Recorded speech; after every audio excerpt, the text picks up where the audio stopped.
perdidas buscando jeringuillas, gastadas vidas esperando entre pastillas.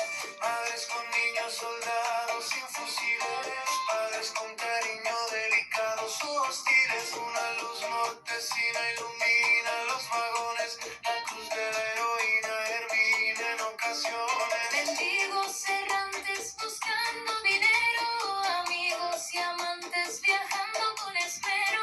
Artistas, cantautores, vendedores y viajantes, arribistas, pecadores, pensadores y paseantes. La moda urbana hace su presencia. Y una boda gitana nace en su inmanencia, puestos de africanos esperando clientela, restos ciudadanos aliviando la tela. Ladrones de mochilas, maletas y carteras, en ocasiones lilas, porretas y horteras.